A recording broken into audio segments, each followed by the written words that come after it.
Una adicción es previamente una relación con una sustancia o con una conducta, y en una conducta es una adicción a los teléfonos celulares, a los videojuegos, a las compras, al sexo, a la comida. Empiezan acercándose a las sustancias o a las tecnologías con la idea de divertirse y de producir como en el cerebro todos los neurotransmisores de la alegría o de la felicidad o de la satisfacción. Nosotros en el cerebro tenemos una cosa que se llama el sistema de gratificación o recompensa. Hay lo que llama la neuroprogramación para que las personas vayan incrementando el nivel de ansiedad o de satisfacción o de placer que le genera la tecnología o le genera el licor o cualquier otra de las sustancias. Entonces van incrementando de esa manera. Porque en nuestra sociedad está muy aceptado el consumo social de licor. Se vuelve incontrolable porque ya necesito estar con ese satisfactor o con ese nivel. Entonces necesito volver a jugar, necesito volver a fumarme el cigarrillo, a vapear en cualquier momento. Al que está tomando licor, por ejemplo, tiene que tomarse el otro trago, o el consumo de cualquiera de las sustancias. Pues el tusi, vienen en auge mezclas de todas estas sustancias. La cannabis, que pues está aceptada, la marihuana en determinados, pero hay como un consumo aceptado, pero están sacando muchas variantes de cannabis y sobre todo los destilados de cannabis, o sea, los que le están agregando destilado de marihuana a los vapeadores con generalmente cannabinoides sintéticos que son sintetizados en laboratorio y tienen el mismo efecto, pero más fuerte y más potente, entonces los vuelve más rápidamente adictos y los engancha más fácil.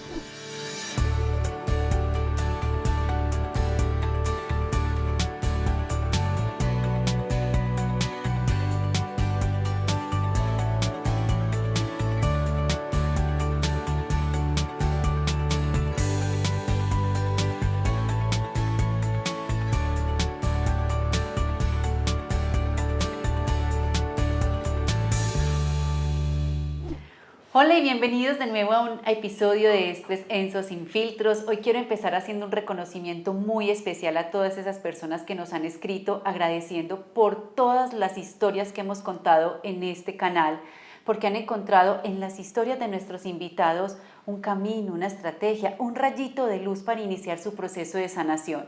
Gracias a todos ustedes por vernos, por escucharnos, por conectarse, pero sobre todo por darse la oportunidad de empezar a sanar a través del espejo de la vida de otras personas.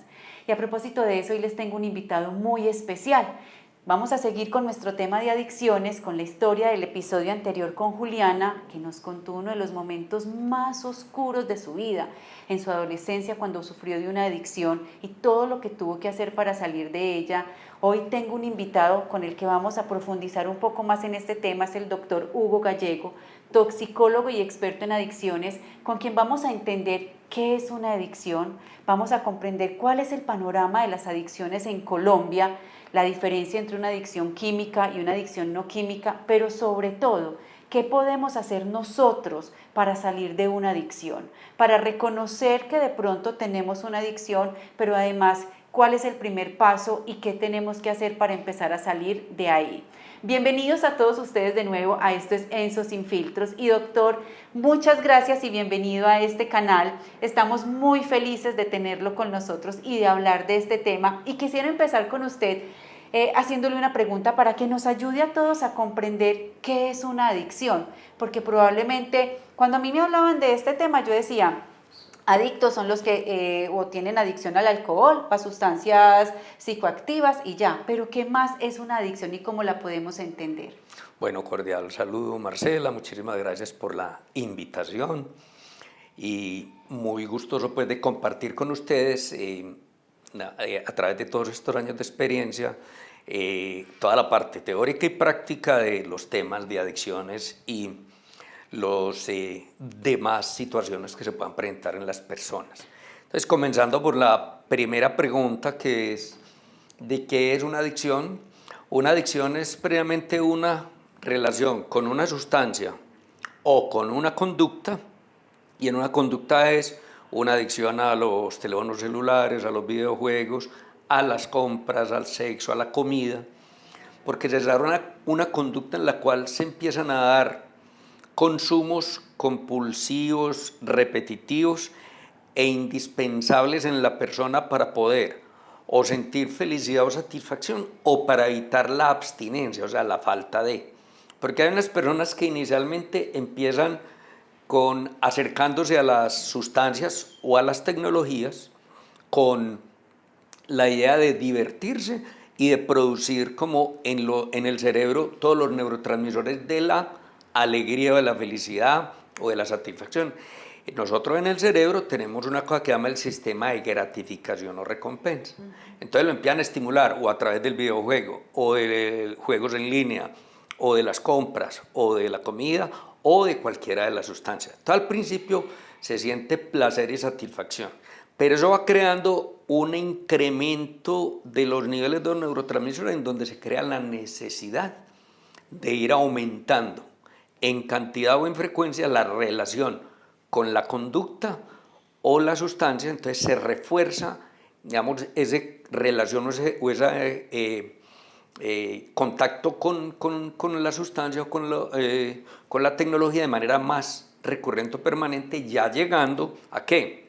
A empezar a alterar las relaciones interpersonales, su rendimiento laboral o académico, familiar, trastornos de vigilia-sueño porque ya no duermen, o incluso ya deterioros pues, de la salud física y mental. Entonces ya se empiezan a estructurar unos casos muy complejos y complicados de adicciones. Doctor, ¿en qué momento usted dice algo muy importante y es algo que me genera felicidad? ¿En qué momento algo que me genera felicidad se puede convertir en un problema? Es que ahí es donde, y qué tan bueno que me hace la pregunta, porque mira, hay un término que utilizan los escandinavos, sobre todo los suecos, que se llama lagom. Lagom es en su justa medida, moderadamente. Entonces, uno moderadamente debe divertirse, uno moderadamente debe comer, uno moderadamente. Cuando empieza la sociedad de consumo a decirnos este celular está obsoleto, compre el nuevo, este videojuego, hay lo que llama la neuroprogramación para que las personas vayan incrementando el nivel de ansiedad o de satisfacción o de placer que le genera la tecnología o le genera el licor o cualquiera otra de las sustancias. Entonces van incrementando de esa manera. A más de que ahora hablaremos de las sustancias individuales o particulares, que hay unas que crean más neuroadaptación o más rápidamente que otras para engancharse más rápido en ese tipo de adicción. Entonces mira que de una satisfacción moderada o de una felicidad moderada a ir incrementando esos niveles, en donde se da ese paso, donde se crea la necesidad para la persona de estar en contacto con la sustancia o con la tecnología. Y con lo que usted hablaba ahorita, entonces se crea un desbalance químico en el cerebro. ¿O qué pasa en el cerebro en ese circuito? Sí, el desbalance es que se generan, yo lo explico con una de las sustancias, con el cigarrillo de los vapeadores. La nicotina de los vapeadores o de los cigarrillos aumenta mucho los niveles de la dopamina. Y uno normalmente aquí donde estamos tenemos nuestra producción de dopamina, nos tiene alerta, estamos contentos, pero los niveles de dopamina de un vapeador o de un cigarrillo duplican o triplican la cantidad de dopamina en el cerebro. Entonces cuando la persona no tiene ya esos niveles porque se acostumbró a estar con esos niveles de neurotransmisores, de dopamina o serotonina o de otros, entonces inmediatamente el cuerpo se resiente o el cerebro se resiente, no estamos teniendo el mismo nivel, por eso la persona va nuevamente o a vapear o a fumar para volver a tener los mismos niveles. O sea, se desbalancean, hay un desbalance de los niveles normales de neurotransmisores que nosotros tenemos. Muchas veces hay personas que son adictas y la gente le dice, no, eso es, pongamos que no sea adicto a una sustancia química, sino lo que usted está diciendo, por ejemplo, al celular. Y le dicen, es que usted es capaz de dejarlo. ¿Es cuestión de voluntad? No es cuestión de voluntad, y qué bueno que me hiciste la pregunta, porque la gente cree. Y mire, una cosa, y eso da pie para explicar algo, para que las personas tengan este concepto muy claro, y es en la formación del cerebro del ser humano, se da primero la formación del cerebro reptiliano, que es el de la sobrevivencia, luego el emocional y por último el de la corteza prefrontal, que es el de las funciones ejecutivas y es el del manejo de la voluntad. Pero mira que mucha gente responde a olores, a sabores, a determinadas cosas que son más de lo emocional o a emociones o sentimientos. Entonces cuando escuchan una canción, cuando pasan por tal parte, entonces la conciencia ahí no les da porque se conecta como esa otra parte emocional. El ejemplo más claro es cuando la gente, por ejemplo, toma licor. Entonces dice, hombre, ¿cómo que tomó licor y se comportó así, así, así? Porque lo primero que se intoxica en la intoxicación por licor es la corteza prefrontal, o sea, la parte de voluntad ejecutiva se pierde y empieza a actuar más por lo emocional y por lo de sobrevivencia. Porque entonces el Día de Madre en Colombia es el más violento, salen todas las emociones, todo el mundo pelea con todo el mundo, tenían guardado todo eso. Y la parte de aquí, que es la de voluntad y la de control, es la primera intoxicante y la primera que se pierde. O sea, como parafraseando lo que usted me dice es, tengo un nivel de dopamina en este momento, me siento bien, pero si hay algo que me estimule y me haga crecer ese nivel de dopamina, si no tengo la suficiente fuerza de voluntad ahorita que soy consciente de controlarlo, voy a querer repetir ese estímulo hasta que ya se vuelve incontrolable para mí. Correcto, se vuelve incontrolable porque ya necesito estar con ese satisfactor o con ese nivel. Entonces necesito volver a jugar, necesito volver a fumarme el cigarrillo, a vapear en cualquier momento.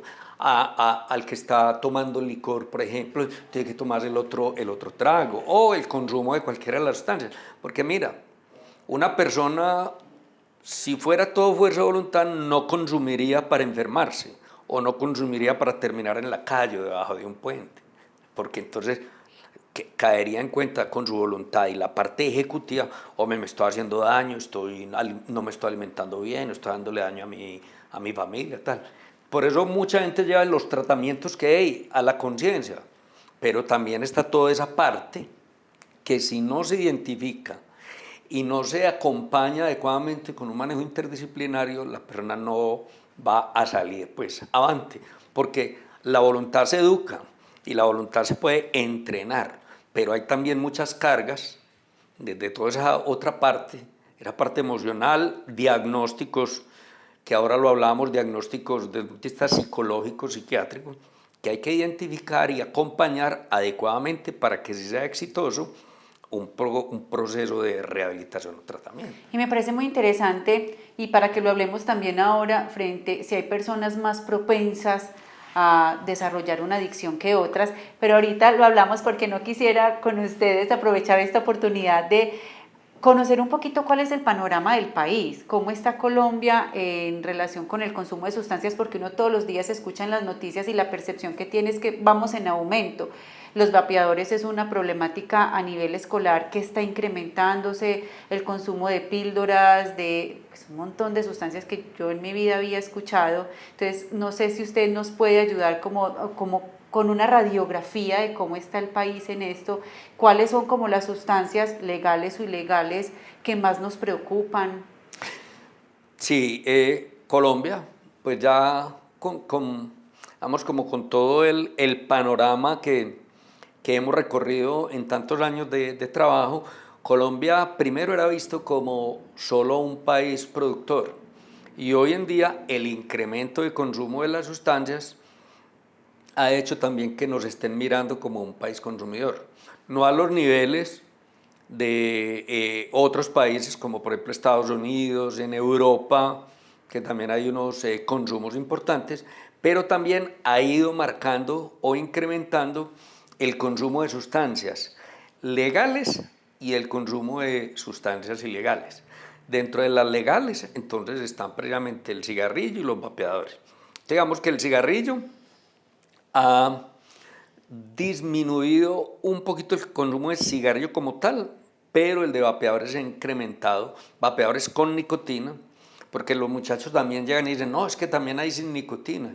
Claro que sí, pero miren, eso es como un paso muy cortico porque generalmente pueden arrancar con vapeadores sin nicotina, pero por el olor, el sabor y todo eso ya después se conectan con los de nicotina y esos ya tienen otro efecto adicional por lo de la sustancia y lo que decíamos ahora, de lo de la dopamina que incrementa más rápidamente y engancha o agarra más rápido por las concentraciones de nicotina que son mucho más altas que las de cigarrillo.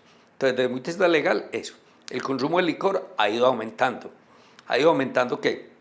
En los jóvenes y cada día son más tempranas las edades de inicio de consumo, porque en nuestra sociedad está muy aceptado el consumo social de licor, e incluso en menores. Y por ejemplo, una de las cosas que ya ahora hablamos de del sistema de gratificación y recompensa, hablando del cerebro, la maduración cerebral está demostrado que la maduración cerebral se da más o menos hacia los 21 a 25 años. Entonces lo ideal sería no consumir ninguna de las sustancias, ninguna, ni vapeadores, ni licor, ni ninguna de ellas antes de esta edad para permitir una maduración cerebral adecuada. ¿Qué es maduración cerebral adecuada? Que sean personas ejecutivas, que planifiquen, que tengan buena memoria de aprendizaje de trabajo, que sepan tolerar como la presión y sepan responder como a todo esto. Entonces, cuando inician a esas edades tan tempranas, tienen mayor riesgo de ser personas más inseguras. Esa parte ejecutiva, digamos, se demora más para madurar. Y lo otro que iba a puntualizar es que, por ejemplo, a mí me preguntan en los colegios, cuando voy a los colegios, doctor, pero ¿cómo que en la fiesta de 15 no vamos a dar licor? Yo, no, van a dar licor, hagamos fiestas temáticas en licor, alternativas, la hemos hecho. Les digo que he asesorado algunos colegios en donde se vienen, como todos los celebraciones de 15 años, ese año en el grado de X de los jóvenes o de las niñas, entonces le hemos planteado y han sido exitosas. Lo que pasa es que los papás o las mamás dicen, ay, pero ¿cómo no les voy a dar un shotcito, un no sé qué, una cervecita? Es porque culturalmente está como muy aceptado. Entonces estas legales han ido incrementándose.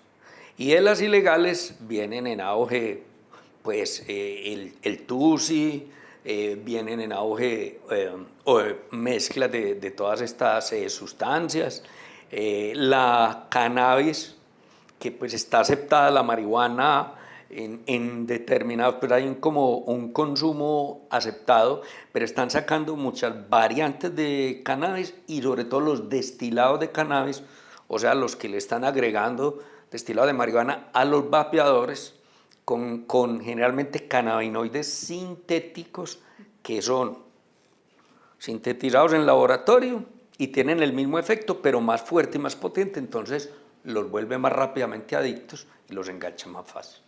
Y aparte de los jóvenes, ¿qué otra población está en mayor riesgo? No, yo hablo de los jóvenes en el hecho de que estamos como en edades tempranas todo esto. Pero, por ejemplo, con los adultos tengo adultos con vapeadores, adultos con problemáticas serias de licor y también de medicamentos analgésicos e hipnosedantes. Eso le iba a preguntar. Con estos temas de salud mental, que después de la pandemia hemos visto que se han aumentado, que vemos los datos de la Organización Mundial de la Salud hablando de que la depresión es la principal causa de incapacidad laboral en el mundo, el incremento de estos sedantes, tranquilizantes, analgésicos, que son legales, pero sin fórmula médica, sin un control, sin un seguimiento, ¿qué tanto les preocupa a ustedes hoy en día? Muchísimo, nos preocupa muchísimo porque, mira, lo dijiste, son legales y muchos de ellos sin fórmula médica. Entonces, ¿qué pasa? Las personas van a la farmacia o le escuchan al vecino, al familiar, a la tía, tomate este analgésico, tomate ese para dormir, que es muy bueno, pero no están dimensionando el grado de adicción al que los puede llevar, el grado de dependencia que les pueden generar. Entonces nosotros desde la academia, desde las facultades de medicina, desde las corporaciones hemos insistido al gobierno nacional, al Ministerio de Salud, para que regulen estos medicamentos y sean bajo fórmula médica, que no sean de venta libre, para que podamos de alguna manera controlar un poquito la dispensación de ellos, porque la gente se autoformula mucho y lo ven como muy liberal o muy tranquilo, pero ya cuando tienen una adicción bien fuerte, entonces ahí sí, empiezan a consultar y terminan pues viniendo aquí al consultorio, yendo a la clínica con cuadros clínicos muy graves y muy severos de adicción. ¿Cómo puede una persona como reconocer que está siendo adicta y cuándo es un cuadro severo? Que tenga que hacer Es una que, consulta. por ejemplo, en esos analgésicos e hipnosedantes, la persona, por ejemplo, que los hipnosedantes es como para gente que no puede dormirse, que le ayuden con lo del sueño. Entonces, uno de esos medicamentos deberían ser que lo evalúe el psiquiatra, el neurólogo, el toxicólogo, para ver realmente, primero que le descarten si tiene un trastorno de sueño o no. Porque hay unos problemas de trastorno de sueño, por ejemplo, que si yo tengo una apnea del sueño, pues a mí me pone a dormir una pastilla, pero no me está tratando la apnea del sueño, que necesitan los equipos, los CPAP y los aparatos especiales para ello. Listo. Pero lo otro es que cuando se vaya a formular algún medicamento, sea por unos pocos días, que se advierta que no vaya a tener, por ejemplo, un riesgo de adicción, que sea de grupos farmacológicos seguros, entre comillas, en el sentido de que tengan menos potencial adictivo que otros, para que no vayan a ir cayendo en él, porque después la persona dice, ay, no, es que si no me tomo la pastilla no duermo. Hay que mirar a ver si su condición amerita que sí se la necesite tomar y que sea formulada por un médico, o que no vaya a ser de esos hipnosedantes que ya van generando la necesidad y la persona no puede dejar de tomársela y en general van incrementando, aumentando las cantidades. Me estaba tomando una, doctor, pero ya me estoy tomando 10 diarias, 20 diarias, 30 diarias. Y ya no descansa y no duerme y pierde calidad de vida. Ya no se concentra, tiene alteración de la memoria. A veces en el día toman, pero para el malestar de la abstinencia. O sea, eso ya está el cuerpo hablando de que tiene una adicción. Entonces la ponen en el día, no se la toma para dormir, se la toma es para estar tranquilo. Y por la noche toma 10, 15, 20. Hemos tenido pacientes que se toman hasta 80 pastillas diarias. Entonces, eso es una adicción gravísima, severa. Entonces ya consultan. Tenemos que hospitalizar en la clínica, porque eso no se puede manejar en un centro de rehabilitación con voluntad. No, haga voluntad y suspenda. Suspende, termina convulsionando, le da un infarto porque le sube la presión, le da una taquicardia, una arritmia. Entonces, ese tipo de adicciones tan graves o severas, o con los analgésicos es lo mismo.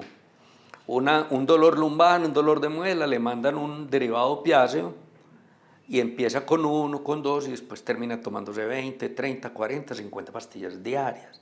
Entonces uno para tratar a un paciente de esos hay que evaluarlo bien y de acuerdo con la severidad mira si hay que hospitalizarlo o si pueden hacerse disminuciones graduales, si hay acompañamiento familiar, juicioso y responsable pues para ir disminuyendo gradualmente y se vayan haciendo los acompañamientos profesionales respectivos. De esa manera se pueden abordar también. Doctora, al principio usted nos contaba que hay diferentes tipos de adicciones, a las sustancias, al alcohol, al cigarrillo, a los vapeadores, pero también a las compras, al celular, a la comida, al sexo. Para contarle a las personas que nos escuchan a qué tipo de sustancias, de comportamientos nos podemos volver adictos. ¿Cómo sé yo que puedo ser adicta? Es que se lo estoy preguntando porque hoy en día el celular se volvió de uso común. Y decirle a alguien que suelte el celular o que es adicto al celular, eso es casi que una pelea segura, eso es casi que generarle el enojo a la otra persona. Esta persona puede ser adicta y la reacción es una forma de evidenciar que está teniendo una adicción o eso ya lo estamos exagerando. No, es que ahí es donde, es que previamente ahí es donde condicionan a las personas. ¿Qué te quiero decir? Que le hacen el neuromarketing y entonces a la persona le crean la urgencia o la necesidad de estar conectado, de estar en contacto con algo. Entonces la persona cuando ya no está conectada o no está en contacto con algo se siente insegura o desprotegida. Entonces le van creando, esa es la manipulación en donde la persona va teniendo esa necesidad, le van creando la compulsión y de estar mirando cada 5 minutos, cada 3 minutos, un WhatsApp, el TikTok, etcétera, etcétera. ¿Sí me entiendes? O sea, le van creando, lo van condicionando a ello. Entonces, cuando la persona ya no es capaz de apagar el celular y quedarse 1 hora tranquilo, 2 horas. Por ejemplo, yo hago el ejercicio con mis estudiantes en clase. Les digo, muchachos, vamos a empezar clase. El primero que apaga el celular soy yo. Espero que ustedes ya mismo me miran así. me lo apagan, por favor, son 2 horitas de, profe, pero ¿qué problema hay? ¿Sí? O sea, la gente va creando como una ansiedad y una necesidad.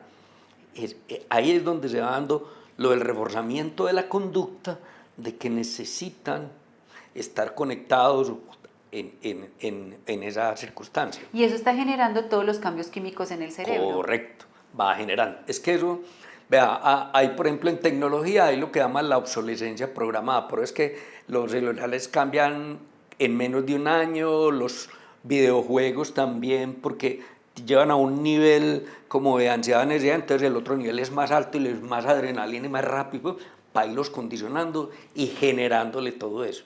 Entonces, hay las recomendaciones, por ejemplo, para que no se desarrolle la conducta, el término que te dije ahora del LAGUM, pero por ejemplo, en la parte de tecnologías, ya hay manuales de prevención, por ejemplo en Europa y en los países escandinavos, en donde las personas no deberían conectarse más de 1 hora seguida, descansar 15 minutos, cambiar de actividad, no de videojuego, sino de cambiar de actividad, pararse, en fin, tal, y continuar, para que no se vayan creando esas cosas, porque la persona llegue y juega 2 horas, 3 horas, 4 horas, ¡pum!, y se va yendo. ¿Tiene el mismo efecto en el cuerpo y en el cerebro que yo sea adicta, por ejemplo, a la cocaína, a la marihuana, a que yo sea adicta a un videojuego? Bueno, en el sistema de gratificación y recompensa cerebral y en esa sobreestimulación, sí, pero ya cada sustancia va como a tener como efectos especiales o particulares también en algunas áreas del cerebro y en algunas áreas del cuerpo. Entonces, por ejemplo, la cocaína aumenta los niveles de los neurotransmisores en el cerebro y la del placer y tal. Pero igual como es un estimulante, entonces aumenta un poquito más los neurotransmisores que alertan y tal. En cambio, por ejemplo, las pastillas analgésicas al principio dan también la euforia, pero después relajan, porque llegan y aumentan también otros neurotransmisores que son de anestesia del dolor y de relajación y de sueño. Entonces van en la parte del centro de gratificación y recompensa, todas lo aumentan y lo elevan, pero ya van efectos individuales o particulares de la sustancia, dependiendo de su mecanismo de acción, cómo pueden actuar o accionar ahí mismo en el cerebro o en algunos de los órganos. Entonces puede que las químicas tengan un deterioro más asociado también, no solamente cognitivo, sino también físico. Claro. Mientras las otras es un deterioro más cognitivo. Más cognitivo, pero mira que se puede afectar, por ejemplo, el ciclo vigilia-sueño. No duermen, te empiezan a alterar también. No comen por estar jugando. Y eso pasa mucho. Por ejemplo, a mí me llegan muchos de los chicos aquí y me lo están, doctor, es que he estado jugando hasta las 12, 1 de la mañana y tiene universidad a las 7. Entonces, ¿a qué hora está descansando? Muchas se van agotando.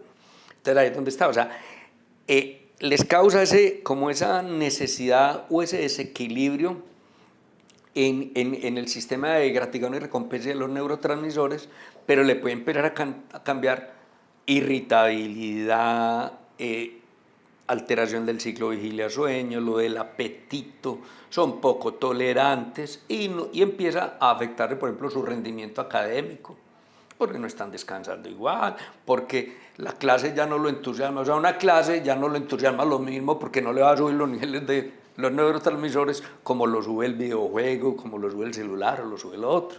Claro, y dependiendo también, no sé si tiene alguna relación, hablemos de las redes sociales, por ejemplo, el contenido que yo consuma también de las redes también puede predisponer a mí ese deterioro del que usted está hablando, pero también la forma como yo puedo reaccionar y mis comportamientos frente a lo que pasa frente a mi externo, puede deteriorar las relaciones familiares. Claro, porque es que la persona puede pararle más bola a las redes sociales y a los retos de las redes. Mire cómo es el efecto dominó que se da en redes sociales, por ejemplo, de cuando hacen retos que son incluso hasta peligrosos o riesgosos, de tomar jabón con pastillas, de tomar estas pastillas y cada uno describir qué le da el efecto y tal, que esos retos hacen, por ejemplo, que se presenten o se enganchen o generen adicción o se generen como situaciones de intoxicaciones muy delicadas o graves, que eso lo han pues han salido en redes sociales, los hemos como señalado, denunciado para que, ojo, tengan precaución, incluso los incitan, hemos tenido videos en redes sociales diciendo, hey, mira cómo se consume tusi o cómo consumo yo tal, y mira lo que me va dando y va describiendo lo que le da. Entonces la persona va como la curiosidad y todo lo va conectando con ella. Eso lo va a llevar a que pueda tener alteraciones en sus relaciones familiares y personales. Claro, y una pregunta acá es, en el podcast anterior, la persona con la que hablamos con Juliana, ella nos decía que ella se volvió adicta porque ella, que era solamente la punta del iceberg, que la adicción era solamente la punta del iceberg, pero de ahí para abajo había una cantidad de problemáticas por las que ella estaba viviendo, un asunto de rebeldía por la mamá, un sinsentido con la vida. Inclusive en la conversación decíamos si alguna vez había pensado en el suicidio, y ella decía, a mí me salvó del suicidio las drogas porque me dopaban. Correcto. Porque me sacaban de ahí. Hay personas que sean más propensas a volverse adictas, ¿hay alguna predisposición? ¿Qué tendríamos nosotros que observar como amigos, como familia, como sociedad en alguien para acompañarlo y sobre todo en estos muchachos jóvenes? Bueno, vea, hay la carga genética, es lo primero. De hecho, en Europa, sobre todo en Europa, lo han estudiado más que en esta parte del mundo, o sea, que en América, la parte genética. Y se ha visto que por lo menos la mitad, un poco más de la mitad de los consumos problemáticos de las drogas están muy relacionados, asociados con marcadores genéticos. Entonces llegará el día en que vamos a hacer estudios genéticos para ver el riesgo, la vulnerabilidad a desarrollar determinadas adicciones. Desde que está bebé, desde que está pequeño. Sí, claro, Sí. correcto. Eso es lo primero. Pero lo otro, por ejemplo, lo que mencionaste de la vulnerabilidad es las psicopatologías de base, o sea, algunos diagnósticos desde el punto de vista psicológico o algunos diagnósticos desde el punto de vista psiquiátrico, que pueden llevar a que la persona en el consumo de la sustancia anestesie o mejore alguna de las problemáticas que la persona tiene y que de casualidad encontró en las drogas o una anestesia o una mejoría parcial, por ejemplo, para la ansiedad. La nicotina con el vapeador es ansiolítica, o sea, antiansiosa. Entonces la persona ansiosa y dice, no, es que a mí eso me tranquiliza. Claro, pero de base tiene un trastorno de ansiedad, que si no lo identifican y no se trata adecuadamente, pues va a encontrar una mejora temporal en esa sustancia. Y pues obviamente con el agravante que se le desarrolla su adicción. O si tiene, por ejemplo, una depresión, hay personas que llegan o anestesian su depresión con una marihuana, con un cannabis, o por ejemplo con un estimulante, ya dicen, no, es que yo me pongo muy contento, muy alegre cuando consumo y se me quita como esa tristeza. Entonces, sienten como alivio temporal, sienten mejoría parcial o anestesian un dolor, una tristeza, una soledad. Entonces, por eso hay que evaluar siempre, la cuestión no es de voluntad, sino de evaluar siempre que la persona no vaya a tener algo más, o sea, algo de base. Si no aliviamos lo de base, la persona no va a dejar la adicción, porque como lo mencionaste ahora, la adicción es la punta del iceberg de todo lo que le está pasando a ese sujeto, a ese ser humano. Ante todo, es un ser humano padeciendo una adicción, pero tiene una cantidad de angustias, de tristezas, de soledades, de carga familiar o de maltrato, etcétera, que es necesario identificar, diagnosticar adecuadamente para hacer un acompañamiento acorde con ello. Es que con lo que usted me está diciendo, yo digo, por Dios, porque la persona tiene una condición de base que tiene que tratar y ya por eso tiene una problemática porque se volvió adicto a algo, a una sustancia o lo que sea que se volvió adicto, entonces ya son dos problemas. Y con eso le quiero preguntar, uno con esas dos problemáticas, ¿cómo hace para darse cuenta que tiene que parar y pedir ayuda? Juliana nos decía, yo le decía, ¿cómo saliste de ahí? Y ella decía, yo un día sentí que me estaba destruyendo y que tenía que parar y lo primero que hice fue pedir ayuda. Pero eso también implica un nivel de conciencia. Desde su experiencia, ¿cómo hace una persona para decir ya? Es que, vea, y no tanto ya, sino que las personas a veces intentan muchas veces y buscan hasta que encuentran de pronto lo que les puede ayudar o el salvavidas que los puede socorrer en ello. Entonces, al adicto, yo lo que siempre le digo a las familias, y lo digo en mis conferencias, no es culpar al adicto. Porque mira, la palabra adicto viene por allá del griego, que indica adictus es esclavo. La persona es esclava de su adicción, no la está disfrutando y padeciendo. Y todo el mundo es señalándolo, es estigmatizándolo, es castigando. Y la persona está sufriendo algo internamente y que no ha podido encontrar o no ha querido, pero porque no ha identificado como un camino, una forma. Las personas están ahí como en ese mundo y a veces como que no ven salida, o a veces intentan sus salidas pero vuelven y resbalan. ¿Por qué? Digamos como por la fragilidad mental, porque están muy vulnerables, porque de pronto no tienen el acompañamiento adecuado. Entonces, la persona va a tener como algún nivel de conciencia, pero sobre todo hay que acompañarlos, escucharlos, entenderlos y buscarles como salidas. Yo siempre a los pacientes les digo, venga, ¿usted en qué cree? ¿Usted cómo considera que podría salir? Entonces a uno les gusta que los escuchen. Otros dicen, es que estoy muy solo, es que no tengo sentido de vida. Entonces venga, vamos a trabajar y a construir un propósito, un sentido de vida, que esa puede ser el camino y la salida.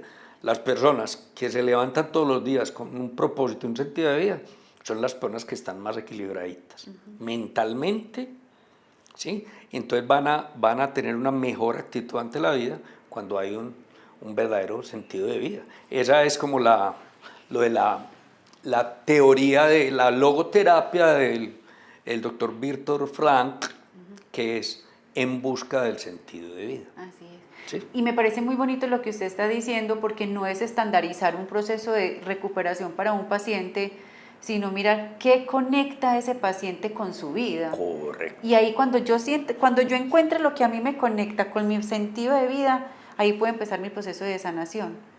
Por eso en cualquier lugar puedo, o sea, lo que me conecte. Ahorita hablábamos antes de empezar a grabar que existen muchas instituciones, personas que pueden acompañar a una persona en este proceso de recuperación, pero realmente parte es desde lo que al individuo lo esté conectando. Claro, por eso mira, yo puedo tener aquí una persona alcohólica, otra persona alcohólica, y los dos tienen su problema de alcoholismo, pero las circunstancias y los orígenes de su alcoholismo son diferentes. Este puede ser por abandono, por soledad. Este puede ser, por ejemplo, por un trastorno afectivo bipolar, por una depresión, por otro tipo de maltrato. Por ejemplo, yo manejé un año el programa de habitante de calle de la ciudad de Medellín y encontraba muchas personas que estaban en la calle y tenían familia en los barrios, pero se venían de la calle, a la calle por problemas de violencia intrafamiliar, maltrato, abuso sexual. Entonces preferían estar en la calle. Entonces mira, como las razones de cada persona son diferentes. Por ello, yo en las instituciones, cuando los centros de elección reciben tantas personas, yo les digo, venga, traten de escuchar a la persona. No todos se les van a rehabilitar con la misma teoría de ustedes, porque los filan a todos digamos, como con la misma filosofía o el mismo lenguaje, y las motivaciones o razones de las personas cada una son individuales. Entonces yo por eso sugiero siempre tratamientos estilo Sastre, a la medida, que los escuchemos bien para poder ver si le podemos identificar ese propósito de sentido de vida que pueda motivarlo a salir de la adicción. Entonces sí va a tener como conciencia, va a poner voluntad, porque ve como una lucecita al final del túnel de la posibilidad de recuperación. Doctor, si alguien está en una situación así, una familia, yo me identifico que de pronto puedo estar teniendo alguna dificultad, ¿qué debo hacer? ¿Qué es lo primero? Lo primero es darme cuenta.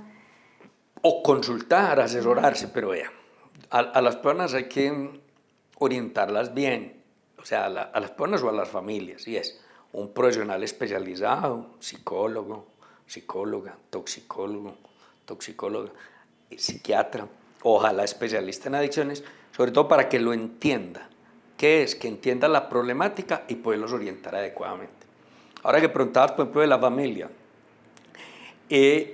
en los manejos interdisciplinarios que tenemos con los otros profesionales, siempre hemos